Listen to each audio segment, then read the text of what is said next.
Just a quick warning. I may not have enough bandwidth here in Costa Rica to do this, but if I do, I will. If I don't, I will go ahead and record it and upload it.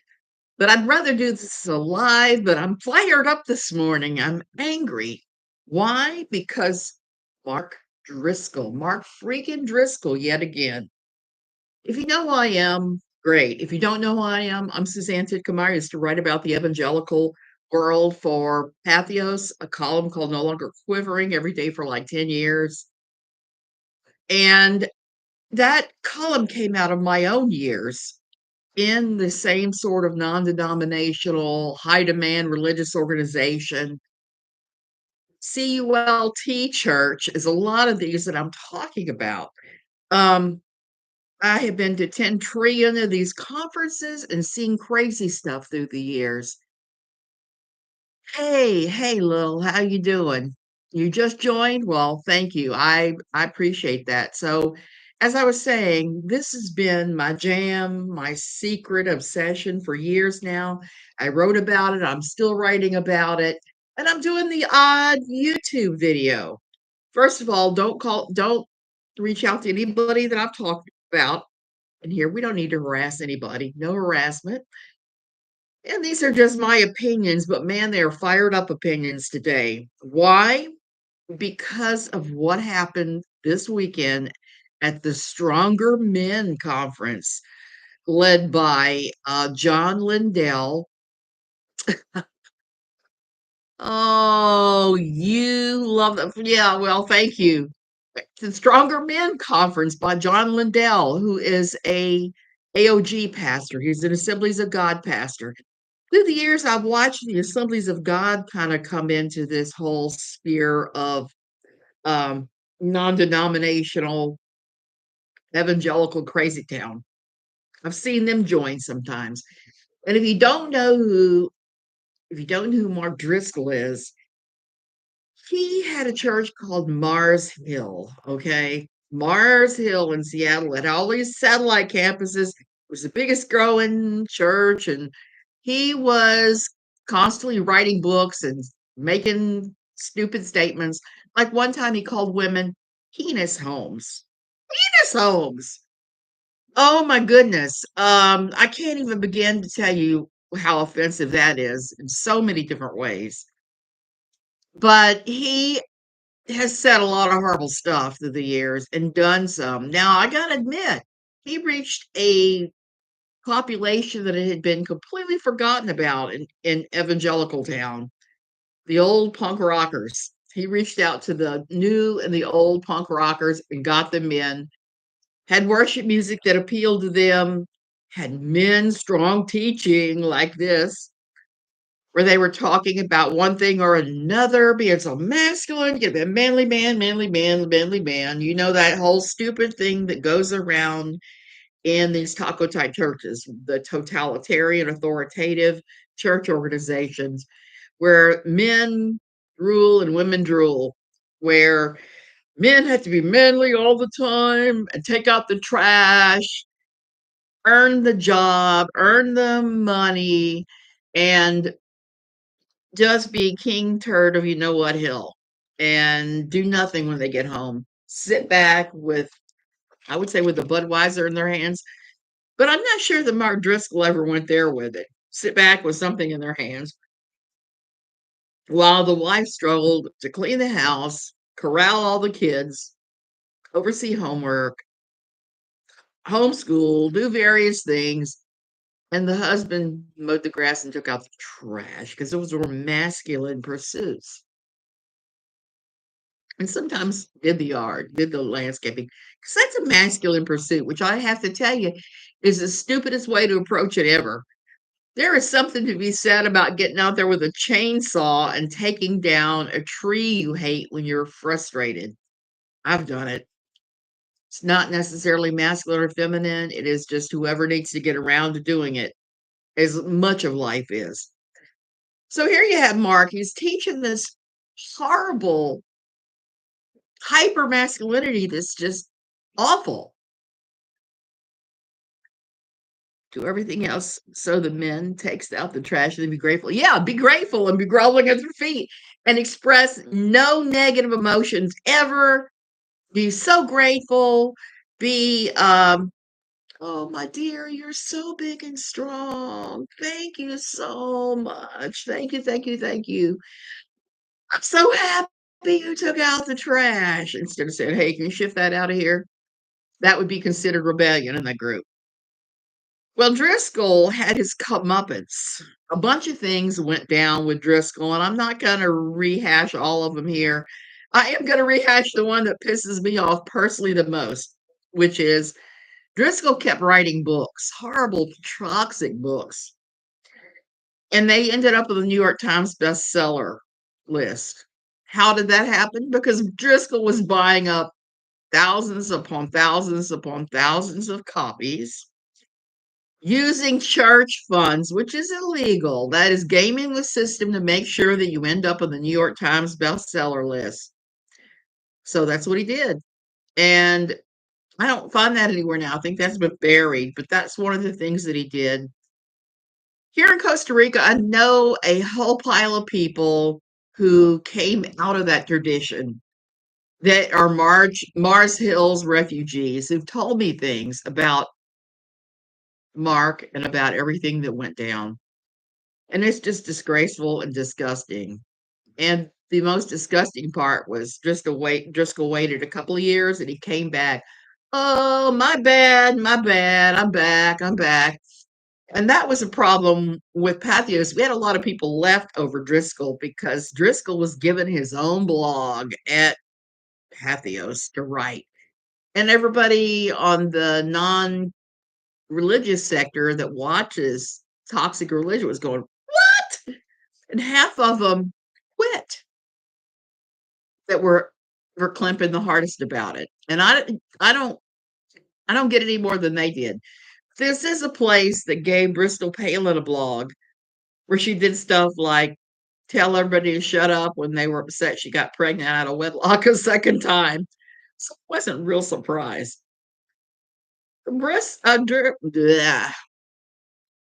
Driscoll has started his church in Arizona. I want to say Scottsdale, and is trying to wend his way back to being an influential pastor again. Now, I haven't kept up with him. There are some segments of this world I have not watched or paid much attention to.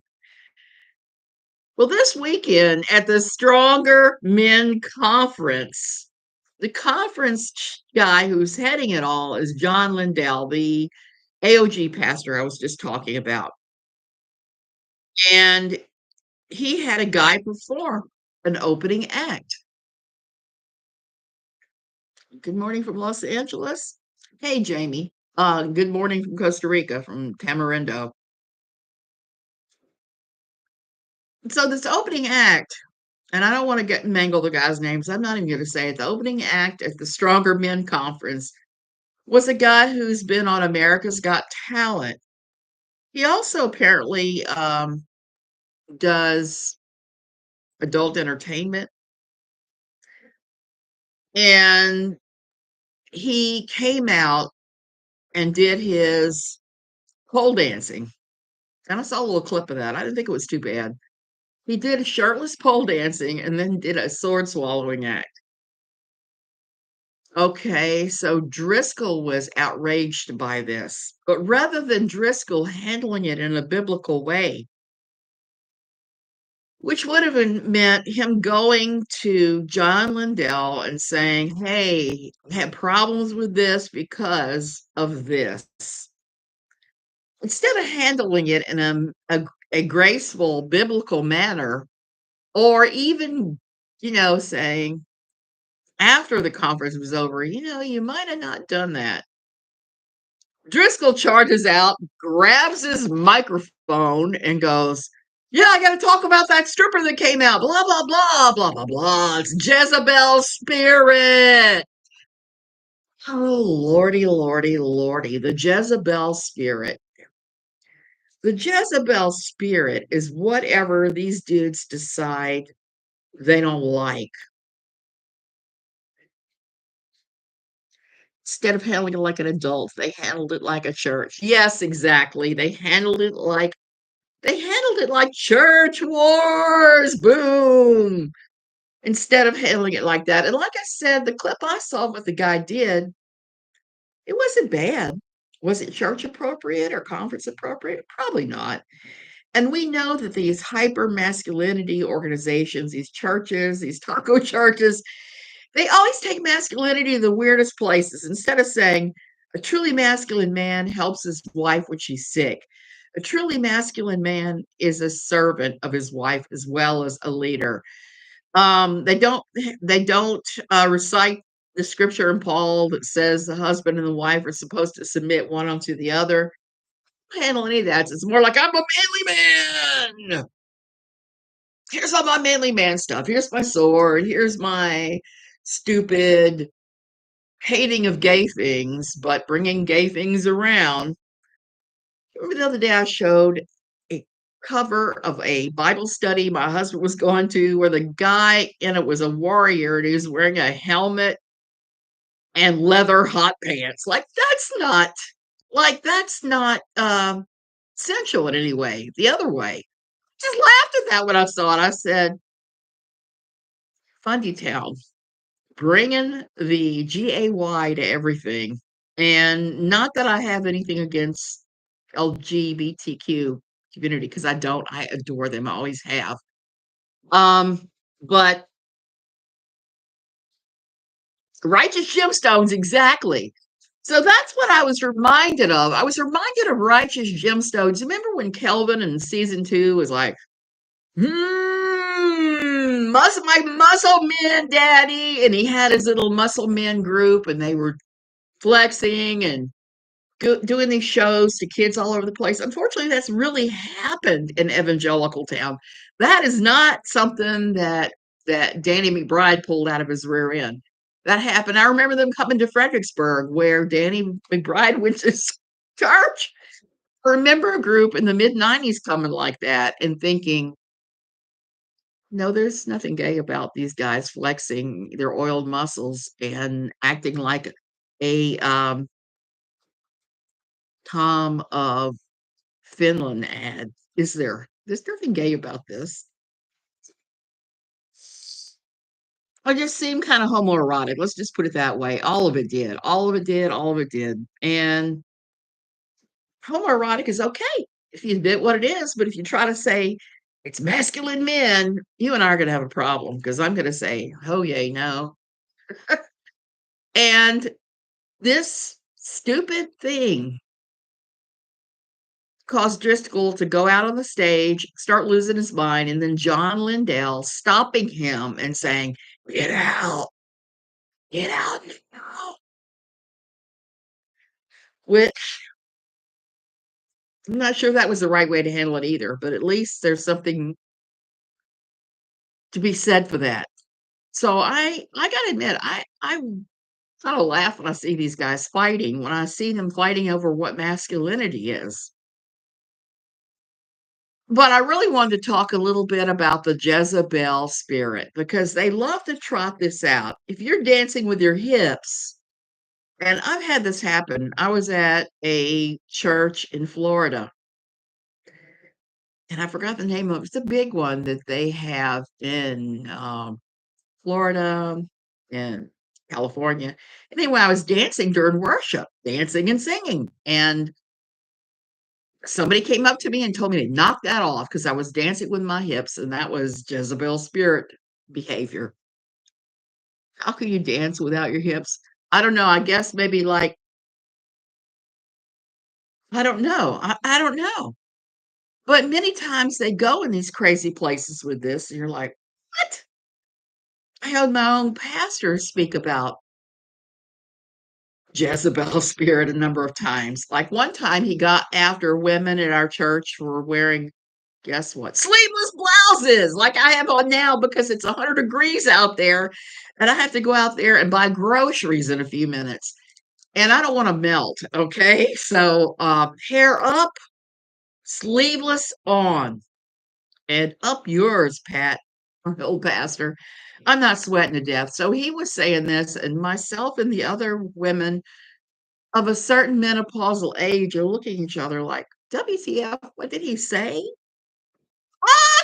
He got a lot of pushback on that sermon because the things he said were sinful and of Jezebel spirit, besides like this, was he said, if your neckline doesn't come up to at least your collarbone like that, if you're not wearing sleeves because you might show your bra strap, it's okay for these guys to know you're wearing a bra. It's not okay for them to know that and to see your bra strap because they might all automatically pop boners and do stupid stuff, fall off the lust wagon. Go look at real prawn. So instead of taking responsibility for their own actions and taking the advice of Jesus, who said, pluck out your eyes, they make it all about the woman and the woman's what they're wearing. So basically, the Jezebel spirit is anything that these taco churches, these high demand religious organizations, anything they perceive as causing them to sin. Instead of taking responsibility and like, hey, now I need to be thinking about why this is happening in my brain and deal with that. Instead of saying, oh, you're a Jezebel, you're a Jezebel, Jezebel, Jezebel. And I heard all kinds of explanations about Jezebel. I was told if you wear clothing that makes you stand out in any way, shape, or form, you're a Jezebel. If you wear much jewelry, you're a Jezebel. If you're wearing something rhinestoned, you're a Jezebel. If you contradict anything a man says, you're a Jezebel. So the list goes on and on and on. And it's basically anything they do not like that you as a woman are doing, they're going to label that Jezebel. Whether you're Jezebel like or not, you can just be minding your own damn business and they're going to be calling you a Jezebel. So, girlfriend, get used to it. These guys are idiots. They're serious idiots, as far as I'm concerned. And one of the things that I looked at this morning before coming in here to do this was about the history of all these guys. And I looked to see on YouTube if anyone was covering this, and everybody was covering it. All these other righteous men, either pillaring Mark Driscoll or pillaring I'm not Mike. John Lindell. Mike Lindell stuck in my brain because of his My Pillow stuff. And they're really going hard for what was done. Now, was it a mistake to have this guy perform? Probably. Is it an unforgivable mistake? Probably not. Did it need this kind of brouhaha? Hell no. You know, these guys, they are the most weak, wimpy, whiny on earth. Evangelical men of the non denominational variety, you guys need to grow pairs. Really. You need to start acting like grown adults, like men, like, and deal with yourself. Deal with yourself and stop inflicting yourself on the female race. We're kind of done with you guys. Even if the girls in your group will not say that, I know they're thinking it because I thought it myself when I was one of them. I would be inwardly rolling my eyes while smiling and being all subservient, thinking, yeah, this is the most immature stupidity I've seen in my life. Powerful because they can't command power any other way. Yes, that's it. They need an external structure to make them powerful. They need to take away somebody else's power. But here's the thing, if you're a woman and you have undergone spiritual abuse, the most powerful thing you can do is reclaim your voice in some way, shape, or fashion and say, no, this crap is enough. It's enough. It's enough. Enough. Find some other way to prove that you're a man than doing weird stuff. Just really think about what it is to be, or watching oiled bodybuilders and say, yes, we're men. Oh, wow. I definitely have got chicken wing going on. Oh, well. I'm old. Okay, you guys, I'm gonna go. I just wanted to rant about this because I was so damn mad after looking through the coverage and going, "Stupid are these guys that this is their argument." Yes. So stay strong, stay wonderful, have a great day. I love you guys. I'll see you later.